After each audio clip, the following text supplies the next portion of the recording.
Good morning. It's Tuesday, and it is one of my favorite times of the week. It's the Tim and Tim show. What's up, Tim Vest? How you doing, man? I'm doing well. Hey, is it your favorite time of the week because you get to see this? Is that Ah, this? I think I need to see more of it. It's just you got a nice name. I think it's got a good ring to it. Oh yeah, that's it. That vest name is pretty awesome, right? Timmy Um, V and Timmy V, man. What can I say? Well, oh, all right. So this week in making moves, we really want to make a quick announcement for those that haven't heard yet. Tim and I are putting on an event in November at the Porsche Driving Experience. We're gonna. Oh, that was not coordinated, but that worked out well. We're going to be driving Porsche 911s on the track. Myself and Tim will obviously be speaking at the event. Sam Silverman will be there, and we are working on one other guest. And it's going to be a really fun event. So if you're interested in that, it's going to be November 9th, 18th and 19th. Reach out to either one of us, and we can talk to you a little bit more about the details for early bird. We haven't posted about it publicly a whole lot yet, but those have listened to this show do know that it's coming because we talk about it every now and then. Also, it's been a very exciting week. We had our September group of our coaching class start yesterday, and we had my most favorite week. We were talking, about our puzzle pieces, and I just absolutely love doing that because I feel like being able to make a connection with people and make an impact in their lives is really something important and special to me. So super excited about that. But one thing that comes up all the time, and especially yesterday in our coaching class, was Tim and Tim, how do you do so many deals that you do? And I have to say, I give 100% of the credit, maybe 90% of the credit here to Tim Vest. He has built this incredible relationship with like maybe 5 or 6 different brokers that just really keep our pipeline full. And we were kind of talking about it yesterday, and I was like, man, I think that this would make a really good episode. So we should talk about this publicly. Um, so how do we do our deals and how do we get so much pipeline? Well, you just need to get to invest in your life, and that's easy. All right, show's done. Thanks. Bye. and there you go. And it's funny that we're talking about this. And guys, seriously, we didn't plan this. Like Tim told me this morning, hey, I think we're going to talk about this, and which is kind of funny because I'm actually leaving in a little bit to head to Cincinnati. I'm talking at Mike's Burr 360 conference, Oh and yeah. I'm actually presenting on this topic, deal flow, Oh, finding are you? apartment Oh, I deals. didn't even know. Yeah, I mean, I knew you were going yeah, to be there, but I didn't know what you were talking about. yeah. So guys, like if you want the secret formula, I'm actually going to open up the vault and give it to you. Nice. And it's here's the secret formula: hit the pavement. There it Yeah, is. man, Yeah, that's the truth. Um, yeah, so we were talking about how do we keep our pipeline full? And one thing that I harp on, and I know that if you listen to this show regularly, you know that I harp on picking a market. I know a lot of people in here either are there's a wide gambit of people that listen to this. Either you're a first timer trying to get into your first deal, or you've been doing deals forever and you're trying to figure out how to get that conveyor belt to continue flowing, right? First and foremost, you need to pick the market that you are in, right? And not saying physically in, but where you're in buying your properties at. right. When Tim says you need to hit the road, go there. Make connections with the people that are bringing you deals. Go look at a property, even if you don't want to buy it. Just go spend some time, get face to face with the broker that's presenting the deal, because you have to work on that personal relationship. Because if you don't build a relationship, they're not going to feel like connected to you or anything, and they're not gonna want to work with you. Like real estate, and like God, I mean, I feel like I'm a broken record here because we talk about it and everyone talks about it all the time.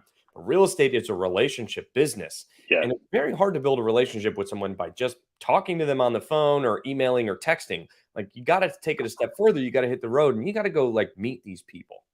yeah, yeah. 100%. I mean, that's huge. That's key.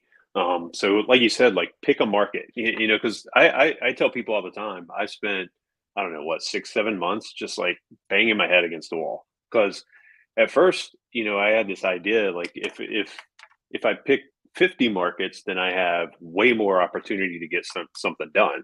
The problem is I don't know jack squat about any particular market. I know the high level, what you can Google in 5 seconds, that kind of thing, but I don't know street by street.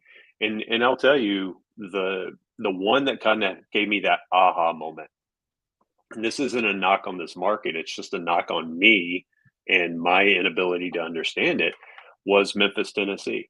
I Mm, there's so much opportunity in Memphis, Tennessee, if you know that market. But you have to be very careful in that market because things can change very quickly street by street. And I had a call, like Tim's talking about, with a broker, made a really good relationship with a broker there. His name's Steve, got on the phone with him. We had a very long conversation, and he told me, I mean, this is a guy trying to sell deals, right? He told me, he was like, "Hey, man, I don't think you know this market well enough to stay out of trouble." mm. And that was just kind of like a wow, like no kidding, right? Like same thing. I've been looking in Houston and Tulsa and Memphis and I don't know where, Huntsville, and I mean, you name it, right? And I just didn't know those markets. Oh, I forget you spent a ton of time down in Huntsville, Alabama. I forgot that was way back. Yeah, awesome market, by the way, guys. Awesome, awesome market. And the thing is I just Huntsville just wasn't close enough for me to get to and spend time in the way I needed to spend time into something. So, like you said, pick a market. I finally was like, you know what, I'm going to pick something. I did the whole 4 hour thing, right? That's when I Mhm, came up with my 4 hours. I said, I'm going to basically put a pin in Charlotte, North Carolina, and I'm going to draw a circle 4 hours from Charlotte, North Carolina. That's what I'm going to focus on. mhm. Hey, and that brings up a point, guys. Like sometimes a market's not Charlotte or Raleigh or Winston-Salem or anything like that. Sometimes your market is 4 hours from your house. Mhm. Something you can spend time in, drive by, walk the streets, things like that easily. And that's what we started doing. We started focusing on that. And if you look at like our growth, most of everything that we have is kind of in that in that circle. Um, It's funny. I had a conversation literally yesterday with a potential investor, and they said one of the reasons why they were calling to talk to me specifically was because they wanted to buy in the Carolinas. And Tim and I, we live in the Carolinas, and he heard our story about how Tim's over on the west side in Charlotte, and I'm on the east coast and over in Willington, and we pretty much canvass North and South Carolina and like Savannah, Georgia, pretty heavily. And he said that the number one thing he doesn't really, I thought this was actually pretty amazing. He said the number one thing he doesn't look at is where the market is, right? He says there's so many good markets out there, but the number one thing is having an operator that knows the market better than he does. And right. that's why he only invests into deals that the operator is local, like within that 3 to 4 hour driving distance. And I thought that was really, I don't know why it just kind of took me back. It kind of hit me differently yesterday for some reason because I was just like, huh, maybe that is why we've had so much success is because we've narrowed down and identified the markets that we have a competitive advantage in. And the competitive advantage is in the Carolinas. Like Tim, you've lived here your whole life. Never, Mhm. you know North Carolina better than anybody that I know of, right? And then, we have other partners that live down in the Charleston area and they know the Charleston market and Somerville like backside of their hand. So partnering with those types of people are critical and crucial to your success. And I could see somebody putting in the comments, but it's not there now. But Tim, I don't live in a good market to invest in like the Carolinas, Florida, and Texas. And my answer to you is you don't have to, but you No. do have to partner with people that are in those markets. And it's the whole who not how principle, right? Is finding people that are going to be in your network that you enjoy talking with, that you can rely on and depend on, but maybe they're local in the market. And something that kind of gets breezed over, and I'm going to truthfully, like it does, is getting breezed over is boots on the ground. Everyone thinks that this is really not an important role, but I can not stress enough that the boots on the ground partner is probably one of the more critical partners because they're going to be able to identify that street by street basis that you should or should not be buying on. They're going to know like the path of progress. They're going to know the people in the area that can do the job and get the things done, and they're going to be able to build a relationship. So don't overlook on that boots on the ground partner. Yeah, no, 100%. And you're right. Like, because guys, listen, this is just one way, right? This is what's worked for Mhm. us. There's more than one way to skin that cat. And Tim's right. I mean, one of the guys, I do LP investments, and one of the groups that I invest with, and the guy I have a relationship with in that group, he's nowhere near that market, but he's taken the strategy of exactly what Vitali's saying is he brings his piece, which he can do remotely, and then he's partnered with a group that's in that market and knows it really, really, really well. They're probably one of the most successful operators I know of in the Houston area, um, and they've done a great job there. And Mhm. the guy that I have a relationship with in that group's probably 1,500 miles away. Yeah. Um, and then what's kind of worked with for Vitali and me is we're the boots, right? Like we're here and we know these markets, and we also have partners in our deals that are Mhm. 500, 600, 700 miles away. Mhm. But this works. And the other one other thing I would say, and a little shout out to one of the guys in our Making Moves community, Josh Harms. I hope it's okay if I bring your name up. Sometimes I think people don't give their markets enough credit. you know Ooh, I love where it, you're going with this. it Yeah. doesn't it does not have to be some Mhm. market where people own, I mean, where there's 100,000 people. It can be small markets, but you can be the big fish in that little pond and do very, very, very, very well.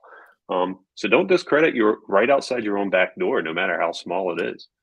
It's funny that you bring that up because I love that the path that this conversation is about to go down with that, because I think that the international investor I was talking with is specifically talking about a scenario like that. You don't have to be in a big, huge market, but you do have to know the market better than anybody else. Right. So he only invests with operators that are local. And Josh Harms, great example of small town guy that's a big fish in a small pond, right? Because now that he's kind of built a reputation and a track record for himself, he people bring deals to him. He attracts money and deals to him, and he's able to sell or finance almost everything he touches. It's rather remarkable, and I'm a little envious because I want to do something like that as well. But it's just a different opportunity, right? Because there's so many ways to make money in this industry.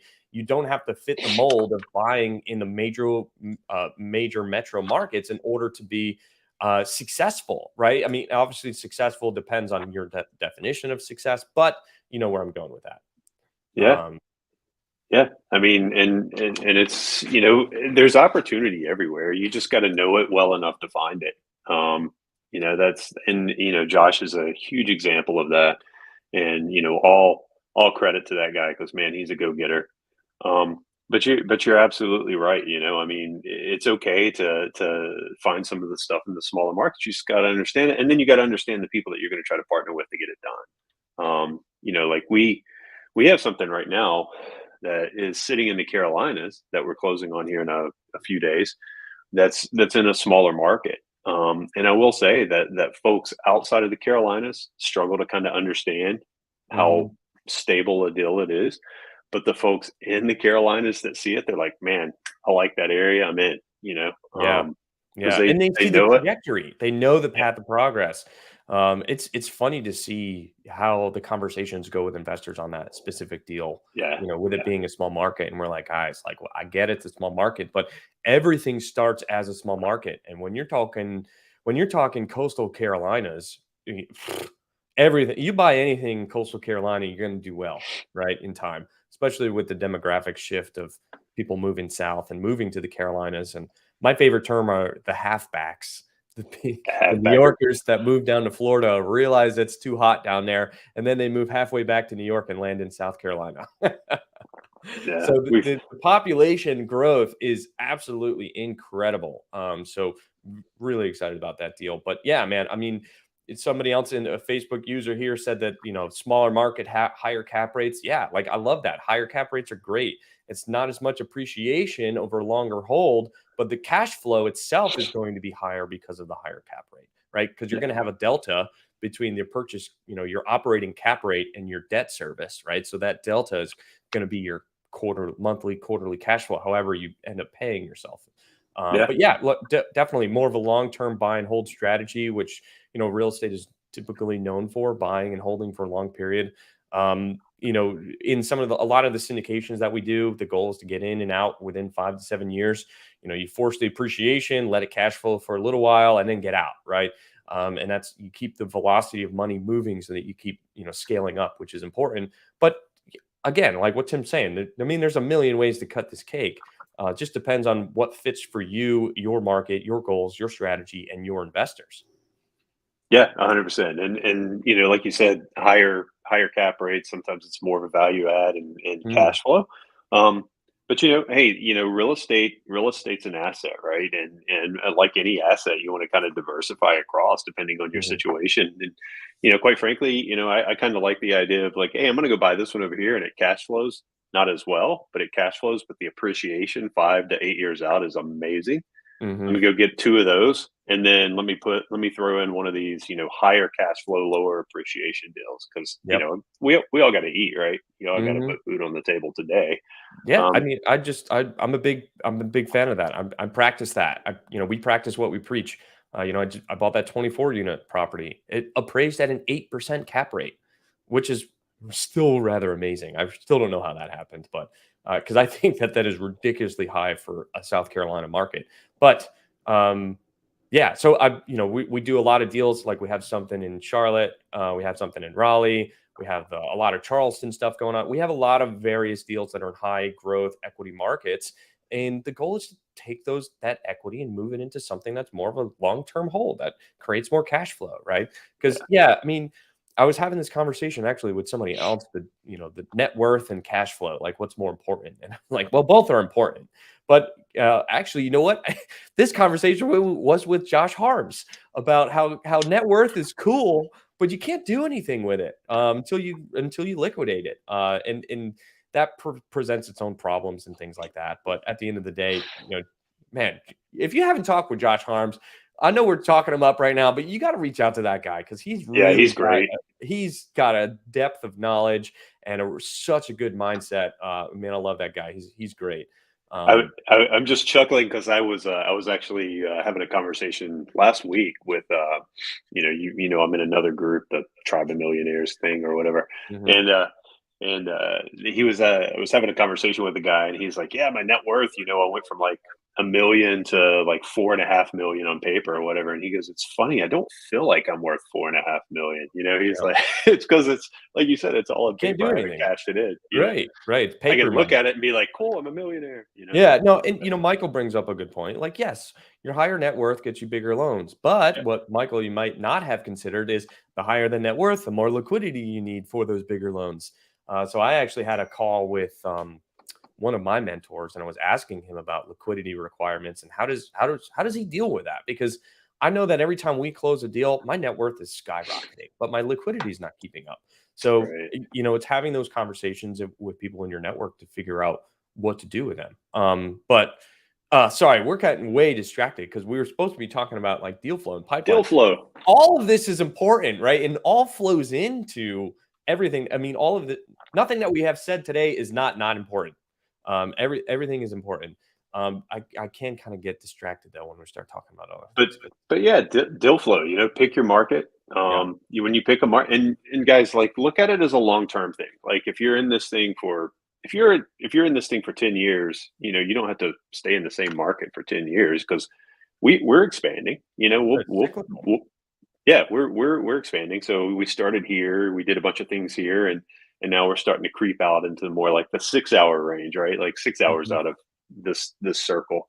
And it's because we've created, we're getting efficient within the 4 hour circle. So we're expanding out a little bit. And now we're starting to learn some new markets, but we're spending time in them and we're getting to know them while we keep the same relationships in the Carolinas and stuff really, really tight. Mhm. And that's one of the biggest things that I kind of tell folks all the time is, hey, when you build those relationships, prioritize them. So when you see a call come in from them, Yes. make sure you take it. Or if you can't take it right then and there, make sure you follow up with them. Don't let it Ooh, hang out there. one You know. thing that I liked that I actually did was when people like calls that come in that I know I need to answer, I changed on my iPhone how you can hit message, you can change the different script responses. Instead of I can't talk right now, I made it a little more personal so it Hmm. feels better when somebody receives that text. But my response to people, and normally this is the case, is hey, I'm on the other line. I'll call you back when I'm freed up, or something along those lines, right? Yeah. Because I don't want people to feel like I'm hitting the FU button and send them right to voicemail. But I do want them to acknowledge that, hey, I realize that you called. I'm sorry, I'm busy right now, but I will call you back. I think that that's important because you're trying to maintain those relationships or at least build those relationships with people. Yeah, yeah, I agree. Being able to, creating those 4 or 5 relationships that are really, really key to you, and then making sure that you value them basically, right? Yeah. I think that's key, and like that's kind of how Tim and I built the Making Moves community, was this whole like tighter knit, closer, more intimate relationships. Hmm. We're not trying to be a community of 1,000 people. We're trying to be a community of like 100 really, really tight knit folks, Yeah. and who all want to do deals together. And when they call, we pick up the phone. That Yeah. kind of thing. Right. Um, But yeah, so in terms of deal flow, with picking up the phone and answering the call and identifying your markets and things like that, it kind of I want to comment on what Kendall Robinson's saying here, is where he's close, but it's hard to pull the trigger, right? I think when you're feeling that, that's the put up or shut up moment. I mean, submitting an LOI at the end of the day is not it's non-binding, right? So submit the LOI. There's literally no harm, no foul. Like exercise that muscle and do it. And also, the brokers are going to like you better the more offers you submit, because they're they have to bring something to the seller to show them that they're doing their job. And without getting an offer, they're not doing their job technically, right? And we had a conversation with another coaching student yesterday, or maybe last week or whatever. But basically, he was trying to talk about, he wants to do more deals. And I said, how many deals are you looking at? He was like, a couple a week. I said, cool, that's good. That's great. Like, how many offers are you submitting? He said, none. I said, you literally cannot buy any property without submitting offers. yeah, And if you're feeling nervous and you're afraid to pull the trigger, Kendall, or anybody listening to this, you need to talk to somebody that has more experience that you trust, so that you can say, hey, I think I have a good deal here. I think I want to put an offer in. I'm a little nervous. Can you look it over? And potentially, if it does turn out to be something, would you like to work with me on the deal? It's really important. I mean, that's why we built our community, Making Moves community, of our coaching students and stuff like that, because we want to give them that confidence in order to submit those offers and know that they're going to be able to perform. And in full disclosure, like, we don't say, "Hey, we're going to do this for you." No, we're going to help you with it, but it's your responsibility to get it done at the end of the day, right? yeah, yeah, So that's an important distinguishing. It's important to tell the difference between those two things. yeah, But having a network of people that can help support you when you're feeling that nervousness or that pit in your stomach, because you don't really know what to do because you're not seasoned, is critical to your success. Mike Izzo straying off the topic. Love the cat. I mean, hey, at the end of the day, Tim and we just do this because we love it. it's Like, just a chat. we We're want to just talk about what's chatting. going on in our lives. We want to talk about what's going through our brains. And most people just want to sit in and listen to a conversation with people that are doing stuff and seeing kind of the impact of what changes in the markets and things that, as we're growing and changing and developing as well, people are following along with that. And it's super important, because it kind of shows our vulnerable side of, we don't know everything, but we're definitely learning as we go. Yeah, yeah. And speaking of a guy who might know Huntsville pretty well, I bet you Michael's been there once or twice. I believe he has. Yeah, yeah, Hey, good for you, Kendall. Jimmy Thorpe, he's a gem of a guy. Definitely, working with him is a really good idea. I love him a lot, and I think he's doing a lot of good things, and he puts a lot of value out to the community, helping people out. yeah. And I love what you're doing there, getting somebody to look at it as well. Like, Mhm. don't be afraid to ask somebody to look at. Don't be afraid to ask somebody to look at your LOI, right? Like, Mhm. hey, because I started off with an LOI when I started doing this. I started off with an LOI one of my mentors uses and gave me, and over time, I've severely scaled that back based off feedback I get from Tim, that I've gotten from a couple of trusted brokers that I have. And my favorite. My favorite analogy was, "Hey man, your LOI is keeping you from getting the date." And I'm like, "What are you talking about?" It's like, you're not even getting the date. Like, you wanna decide what happens on the date in your LOI. Why don't you get the date first, and then we'll figure out, what base you get to in the PSA, that kind of thing. And What a I was like, great analogy. I was like, okay, that makes sense to me, right? Like, let's get to the PSA, right? Let's get the dinner first. Yeah, So that's that funny. don't be afraid to call and ask advice. Is my LOI keeping me from getting offers? I mean, getting deals, things like that. What's my deal look like? What should I change? What's your experience? Yeah, and it's so important. Have the conversation with, like, I preach this all the time, is when somebody that you're trying to build a relationship with, I'm speaking kind of directly about brokers right now. When they send you something, underwrite the deal and call them. And everyone has this fear of calling them and just having a discussion about the deal, right?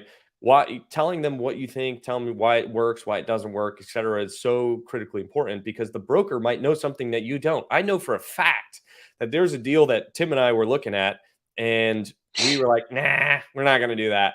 And then we listened to the broker, and the broker had way more information about it than we did.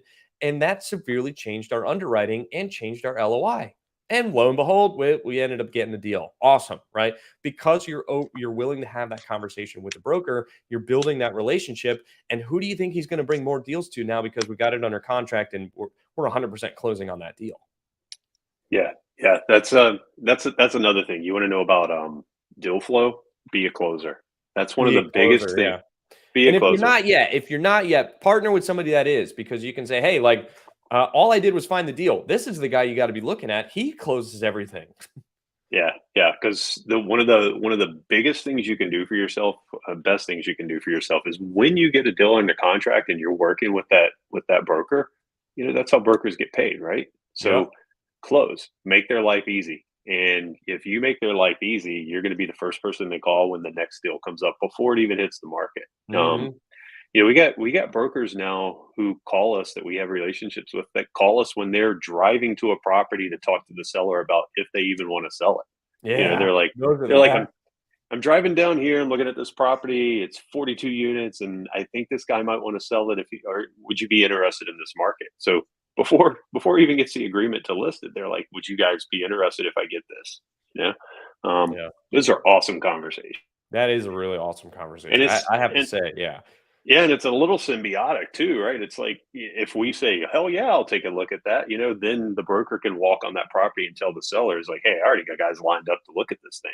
Yeah. And So be confident when he's saying that. It was like, it's yeah, not a lie because I've had that conversation and they said that they were interested in this market and they would definitely take a look at it. So, that changes the whole conversation across the line because, the whole confidence thing. Like when you go in there and you're confident about what you're able to do and being able to perform on what you say you're going to do, you have a little bit of a different strut to you, right? I mean, because you're confident. The same thing goes for the broker when he's talking to sellers, right? If he goes, "No, man, I got a buy. I know the perfect buyer for this property. If you let me sell it, I promise you it'll be sold." Right? It just changes the dynamic.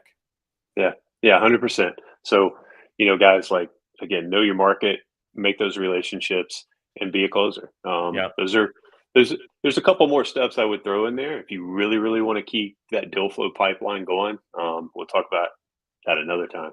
There's the teaser, right? Like tune in Yeah. next There week. you go. Tune in next week. Take the bait.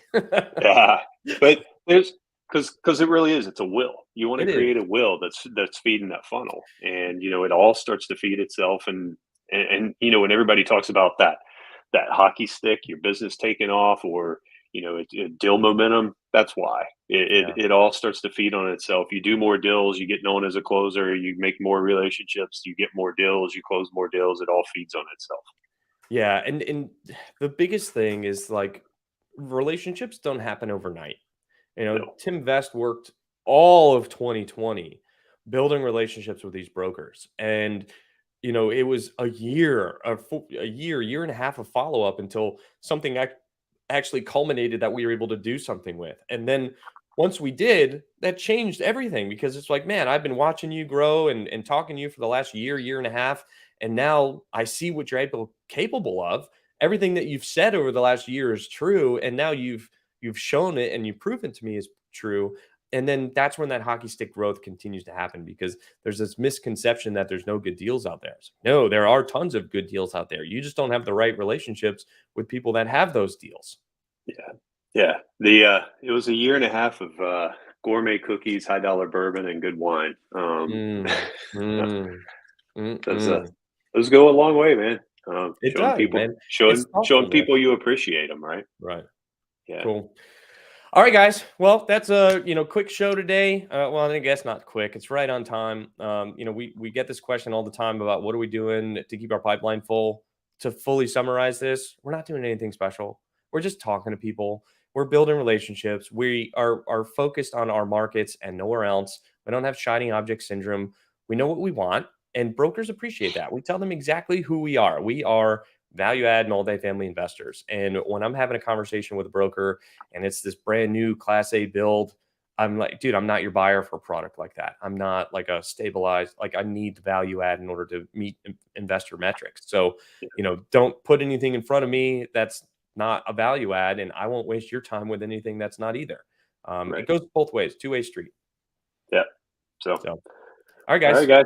Yeah, good luck. Hope if you're at the event in Cincinnati this week, Mike Ely's, go up and say hi to Tim Vest. I'm sure he'll want to shake your hand and say hello.